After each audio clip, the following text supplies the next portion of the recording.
Всем большой привет! С вами Олеся на канале Готовим дома. Сегодня готовлю супер быструю вкуснятину к чаю, без возни с тестом и без лишних заморочек. Все, как вы любите, друзья. Тонкое тесто и очень много сочной начинки. Это ленивый яблочный штрудель, и он будет готов, пока закипает чайник. А аромат яблок и корицы ну просто на весь дом. Не забудьте сохранить рецепт, чтобы не потерять, и делитесь с любимыми друзьями и подругами в соцсетях.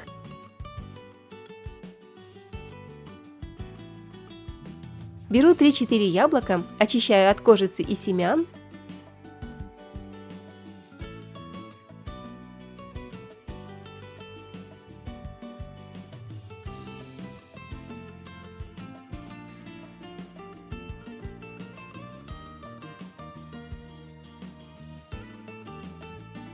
Теперь нарезаю вот такими кусочками. Перекладываю яблоки в миску и сбрызгиваю лимончиком, чтобы яблоки не потемнели. Упс!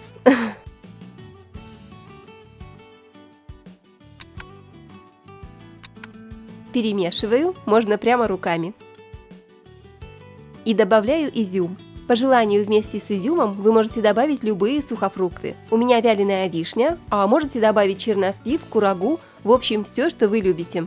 Сухофрукты и изюм предварительно можете замочить в апельсиновом соке, коньяке или воде минут на 15-20, но затем жидкость нужно будет хорошо слить.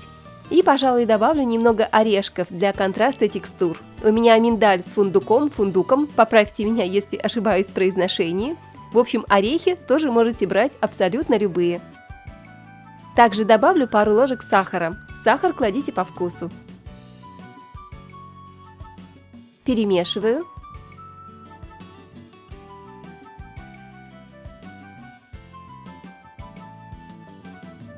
Растапливаю в сковороде грамм 60 сливочного масла. Выкладываю яблочки.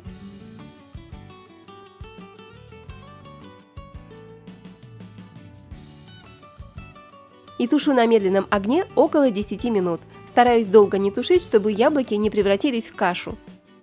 В конце вливаю чайную ложку ванильного экстракта или добавляю ложечку ванильного сахара. И если любите корицу, самое время добавить ее в начинку. А еще я натру цедру лимончика. Аромат ну просто потрясающий. Друзья, жаль, что нельзя передать вкус и аромат через экран.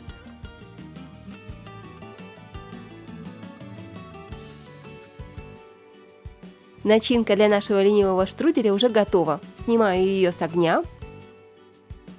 Теперь в миску разбиваю одно яйцо. Добавляю столовую ложку молока. И можно добавить щепотку ванильного сахара или экстракта для приятного ванильного аромата. Штрудель уже практически готов. Ставьте разогреваться духовку на 180 градусов.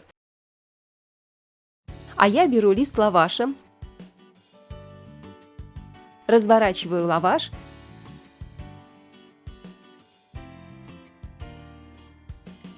И слегка смазываю его яйцом, смешанным с молоком и ванилькой. Слишком сильно смазывать не нужно, чтобы лаваш не размок. Слегка прошлись кисточкой или чистой рукой по лавашу и достаточно.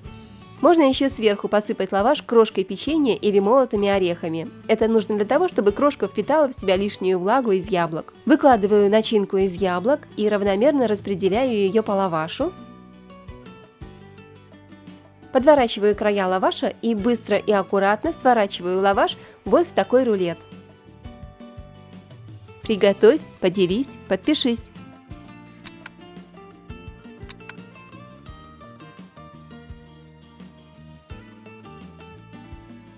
Выкладываю штрудель на противень.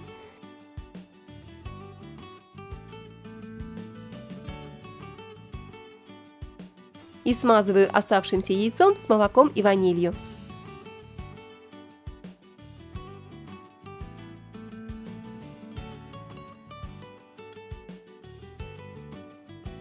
А для красивого цвета и божественного аромата сверху можете посыпать сахаром, смешанным с корицей. Отправляю штрудель в духовку, температура 180 градусов, время выпечки примерно 25-30 минут, до красивого золотистого цвета. Друзья, выпечка по этому рецепту получается просто божественной. Вы можете поэкспериментировать и приготовить этот ленивый штрудель с разными начинками. Вместо яблок вы можете взять груши. Можно добавить в начинку бананы или приготовить штрудель с вишней. Такая быстрая выпечка открывает просто огромный простор для вашей фантазии. Можно приготовить такой рулетик на завтрак или для гостей, когда гости уже буквально на пороге. Много времени это не займет, как вы сами в этом убедились. И как вы, скорее всего, уже знаете, штрудель – это рулет из пресного, тонко раскатанного вытяжного теста с яблочной, грушевой или вишневой начинкой. Сегодня мы с вами приготовили очень упрощенный вариант яблочного штруделя, заменив вытяжное тесто на лаваш и тем самым сэкономили немного времени на себя любимую. Но если хотите, я могу также снять для вас совершенно потрясающий классический штрудель из настоящего вытяжного теста. Хотите? Тогда пишите в комментариях «Хочу штрудель», и я буду знать, что вам это интересно. Обязательно приготовьте штрудель по этому рецепту, а ваши впечатления я буду ждать в комментариях. Спасибо вам за внимание, дорогие мои. Ставьте лайки, подписывайтесь на канал и не забудьте нажать колокольчик рядом с кнопочкой «Подписаться», чтобы не пропустить мои новые вкусные видео. Ну а я прощаюсь. До новых вкусных рецептов. С вами была Олеся на канале Готовим дома. Скоро увидимся!